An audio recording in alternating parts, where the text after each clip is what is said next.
തീവ്രവാദികളുടെ എണ്ണം ലോകത്തെമ്പാടും താമസിക്കുന്ന തീവ്രവാദികളുടെ എണ്ണത്തെക്കാൾ കൂടുതലാണ്. മതത്തിന്റെ അടിസ്ഥാനത്തിൽ രൂപീകൃതമായ രാജ്യമാണ് പാകിസ്ഥാൻ. എന്നാൽ പോലും ആ രാജ്യത്തിന് ഒരു ഐക്യവുമില്ല. സ്വന്തം ജനതയുടെ സുരക്ഷയേക്കാൾ പ്രാധാന്യം തീവ്രവാദികളുടെ ജീവനാണ്. ഇന്ത്യ പാക് സംഘർഷത്തിൽ പാകിസ്ഥാനിലെ ഒരു സാധാരണക്കാരനെയും കൊല്ലപ്പെട്ടിട്ടില്ലാത്തതിനാൽ ഞാൻ നമ്മുടെ സായുധ സേനയെ അഭിനന്ദിക്കുന്നു. കാരണം തീവ്രവാദികളും തീവ്രവാദികളുടെ ചില കുടുംബാംഗങ്ങളും മാത്രമാണ് കൊല്ലപ്പെട്ടത്. എന്നാൽ ദുഃഖകരമായ കാര്യം എന്തെന്നാൽ പാകിസ്ഥാൻ നമ്മുടെ അതിർത്തി പ്രദേശങ്ങളിൽ അന്ധമായി വെടിയുതിർത്തു. അവർ നമ്മുടെ സാധാരണക്കാരെ മനഃപൂർവ്വം ആക്രമിച്ചുവെന്ന് ജമ്മു കാശ്മീർ മുഖ്യമന്ത്രി ഗുലാം നബി ആസാദ് വ്യക്തമാക്കുകയാണ് ചെയ്തിരിക്കുന്നത്. അദ്ദേഹത്തിന്റെ വാക്കുകളാണിത്. ബഹ്റിനിൽ നടക്കുന്ന സമ്മേളനത്തിൽ സംസാരിക്കവെയാണ് അദ്ദേഹം ഇക്കാര്യങ്ങൾ വ്യക്തമാക്കിയിരിക്കുന്നത്. പാകിസ്ഥാന്റെ ഭീകരത ലോക രാജ്യങ്ങൾക്ക് മുന്നിൽ തുറന്നു കാട്ടുകയാണ് ഈ നേതാക്കന്മാർ.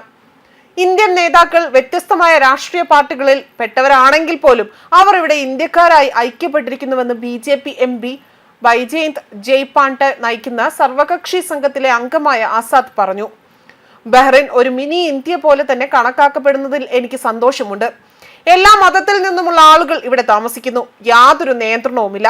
നമ്മുടെ രാഷ്ട്രീയ ഉദ്ദേശം സംബന്ധിച്ച് നമ്മൾ ഇന്ത്യയിലെ വ്യത്യസ്ത രാഷ്ട്രീയ പാർട്ടികളിൽ പെട്ടവരായിരിക്കാം. പക്ഷെ ഇവിടെ നമ്മൾ ഇന്ത്യക്കാരായിട്ടാണ് വരുന്നത്. മതത്തിന്റെ അടിസ്ഥാനത്തിലാണ് പാകിസ്ഥാൻ രൂപീകരിച്ചത് എന്നതാണ് അദ്ദേഹം വ്യക്തമാക്കിയിരിക്കുന്നത്. മതത്തിന്റെ അടിസ്ഥാനത്തിൽ രൂപീകൃതമായിട്ട് പോലും പാകിസ്ഥാൻ ഐക്യത്തിന്റെ അഭാവത്തെക്കുറിച്ച് എടുത്തു പറയേണ്ടത് അനിവാര്യമാണ്. എന്നിരുന്നാലും കിഴക്കൻ പാകിസ്ഥാനിലും പടിഞ്ഞാറൻ പാകിസ്ഥാനിലും ഐക്യത്തോടെ തന്നെ തുടരാൻ കഴിഞ്ഞില്ല. പക്ഷേ നമ്മുടെ രാജ്യത്ത് എല്ലാ മതങ്ങളിൽ നിന്നുമുള്ള ആളുകൾ ഐക്യത്തോടെ തന്നെ തുടരുന്നു. നമ്മൾ സമാധാനത്തിലും ഐക്യത്തിലും ജീവിക്കുന്നു. നമ്മൾ കണ്ടാൽ പാകിസ്ഥാനിൽ താമസിക്കുന്ന തീവ്രവാദികളുടെ എണ്ണം ലോകമെമ്പാടുമുള്ള തീവ്രവാദികളുടെ എണ്ണത്തെക്കാൾ കൂടുതലായിരിക്കാമെന്നും ആസാദ് ഇവിടെ വ്യക്തമാക്കുകയാണ് ചെയ്തിരിക്കുന്നത്. ഡെമോക്രാറ്റിക് പ്രോഗ്രസീവ് ആസാദ് പാർട്ടി മേധാവി ബഹ്റിൻ സന്ദർശന വേളയിൽ അയൽക്കാരുമായി നല്ല ബന്ധം നിലനിർത്തുന്നതിന് പ്രധാനമന്ത്രി നരേന്ദ്രമോദിയെ പ്രശംസിക്കുകയും ചെയ്തു. ഇന്ത്യൻ പ്രവാസികളെ കാണാൻ കഴിഞ്ഞതിൽ ഞങ്ങൾക്ക് സന്തോഷമുണ്ട് എന്നും അവർ വലിയ തോതിൽ ഇവിടെ എത്തുന്നുണ്ട് എന്നും വ്യക്തമാകുന്നു. ഏത് സർക്കാരായാൽ പോലും നമ്മുടെ എല്ലാ പ്രധാനമന്ത്രിമാരും പാകിസ്ഥാൻ ഉൾപ്പെടെയുള്ള അയൽക്കാരുമായി നല്ല ബന്ധം പുലർത്താൻ എല്ലായ്പ്പോഴും തന്നെ ശ്രമിക്കുന്നുണ്ട്.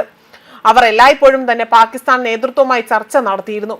എന്നാൽ അത്തരം ഓരോ സംഭവത്തിന് ശേഷവും അതിർത്തിയുടെ മറുവശത്ത് നിന്നുകൊണ്ട് ഇന്ത്യയെ തീവ്രവാദ ആക്രമണങ്ങളെ നേരിട്ടുകൊണ്ടിരിക്കുകയാണ് എന്നാണ് അദ്ദേഹം വ്യക്തമാക്കിയിരിക്കുന്നത്. ഓപ്പറേഷൻ സിന്ദൂറിനെ കുറിച്ച് സംസാരിക്കുമ്പോൾ അത് പാകിസ്ഥാനിലെ തീവ്രവാദ അടിസ്ഥാന സൗകര്യങ്ങൾക്കെതിരെയാണ് എന്നും രാജ്യത്തെ ജനങ്ങൾക്കെതിരെയല്ല എന്നും ആസാദ് വ്യക്തമാക്കി.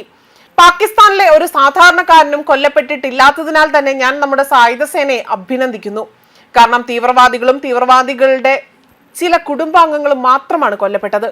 എന്നാൽ ദുഃഖകരമായ കാര്യം എന്തെന്നാൽ പാകിസ്ഥാൻ നമ്മുടെ അതിർത്തി പ്രദേശങ്ങളിൽ അന്ധമായി തന്നെ വെടിയുതിർക്കുകയാണ് ചെയ്തത്. അവർ നമ്മുടെ സാധാരണക്കാരെ മനഃപൂർവ്വം ആക്രമിച്ചതായും അദ്ദേഹം ഇവിടെ വ്യക്തമാക്കിയിട്ടുണ്ട്. ന്യൂസ് ഡെസ്ക് കർമ്മ ന്യൂസ്.